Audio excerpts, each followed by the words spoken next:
سرسایه په عربی کې وته صدقه الفطر یا زکات الفطر وایي. فطر په معنا د ماتوالي راځي یا په معنا د خوړلو راځي چې ته روژه ماته کړي روژه وخورې نو د هغې نه پس تا باندې د رب العالمین د طرف نه یو حق دی چې هغې ته سرسایه وایي یا صدقه الفطر وایي یا زکات الفطر. مختلف الفاظ احادیثو کې نقل دي. دا رب العالمین په بندگانو باندې لازمه کړې ده.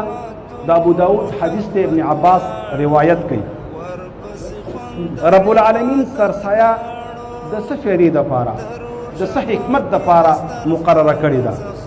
نو په دې حدیث کې درې فایدې بیانېږي.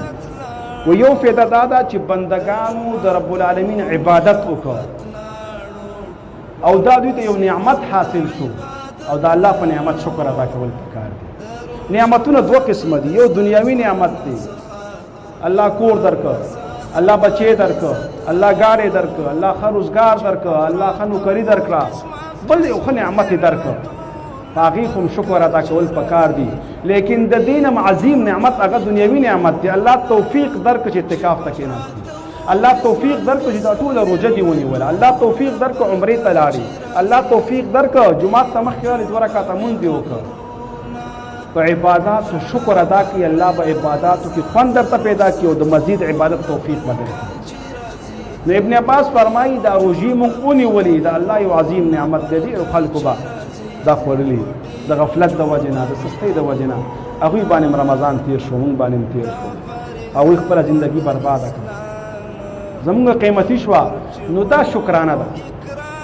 لکه څرنګه په حج تمتع کې چې په یو سفر باندې اول ته لاړ شي حج ته لکه عام حجونه چې مونږ کوو. حج په 3 قسمه دی، یو افراد دی، یو تمتع دی، یو قران دی. افراد هغه چې صرف حج وکړي عمره ونه کړي. تمتع هغه چې ته خو لاړ شي اول عمره وکړي، بیا احرام کلاو کړي، سر ګنجې کړي او بیا د حج په ایامو کې د حج احرام وتړي، دې ته حج تمتع وایي. نو دا هم تا ته الله رب العزت په یو سفر باندې د 2 اعمالو معظمو لوی اعمالو توفیق درکړه. نو هلته هم په تا باندې شکر د دم دی، دمې شکر دی. بعضې خلک په دې کې غلطي کوي، قرباني نه ده. ګوره قرباني هغه ده چې یو سړی په خپل کور باندې کوي، هغه دمې شکر دی. ته به د الله شکر ادا کوې چې یا الله شکر دی چې ما ته توفیق راکړه چې عمره مې ادا کړه او حج مې ادا کړه. نو دا هم دقه شانتې دی. روژه دې ونیوله، سرسایه ورکړه، دا یو شکر ادا کول. دویم په حدیث کې راځي که تا په دې روژې کې څه کوتاهي شوي، انسان کمزوری دی، غلطه خبره دې کړي، جګړه دې کړي، دروغ دې ویلي، غیبت در نه شوي، بل یو څه ګناه کار در نه شوي، نظر دې غلط استعمال شوي، غوږ دې غلط استعمال شوي، زبان دې غلط استعمال شوي، قدم د روژې پوره حق دې نه ادا کړی. نو هغه کوتاهي او هغه نقصان او هغه کمی به په دې سرسایي سره پوره شي. لکه څرنګه په حدیث کې راځي تاسو نوافل او سنت په پابندۍ سره کوئ چې کله حساب کیږي حقوق الله کې نو اول حساب به د لمونځ کیږي. د چا په لمونځ کې او خاصا په فرایضو کې چې نقصان راغی د سنتو نه پوره کیږي. چې په سنتو کې نقصان راغی تا زر کړی دي، کلمات دې صحیح نه دي ادا کړي، پوره توجه سره دې نه دی کړی، نو دې کمی به بیا د نفلو نه برابري. نو تا یو عمل وکړه، روژه دې ونیوله، کیدای شي مونږ کمزور یو، کیدای شي نه یقینا زمونږ نه کمی کېږي، هغه کمی به الله مونږ ته په دې باندې پوره کړي.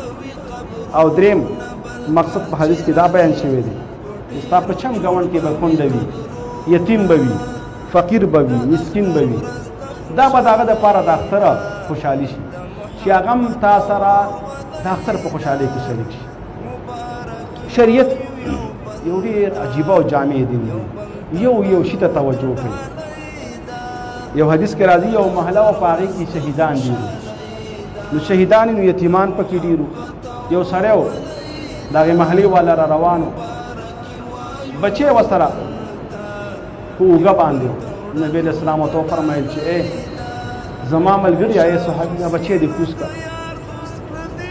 وی ولې؟ ستا په دې محله کې یتیمان ډېر دي، هسې نه چې چا ته دک ونه رسېږي چې کاش څوک د ارمان وکړي چې کاش زما پلار هم وي. دین ډېر جامع دین دی، دومره معمولي خبره باندې. یو انګریز په یو کتاب کې لیکلي ما دین اسلام مطالعه کوو چې کله مې دا حدیث مطالعه کوي ما ډېر وجړل هغه وخت هغه اسلام راوړی چې دا اسلام دومره عجیبه دین دی دومره معمولی خبرو کې دا احتیاط لیکن مونږه پابندي نه کوو که مونږ چېرته پابندي کولې یقین وکړه چې څوک به هم کافران نه وی پاتې شوي صحابه ویلي کونو مثلنا زمونږ په شان شي مونږ دا نه شو ویلی کم زمونږ معاملات خراب دي زمونږ ګوند خراب دی ګوند سره د ګوندي حق نه ادا کوي معاملاتو کې رښتیا نه وایي بلکې دوکه کوي حتی الوسه څومره کوشش هم چې کېږي بل مسلمان ته نقصان ورکو تاوان ورکو د هغه په ګریوان باندې خپک ځان مخکې کوو نو موږ به چېرته کامیاب شو د صدقې فطر دا 3 فایدې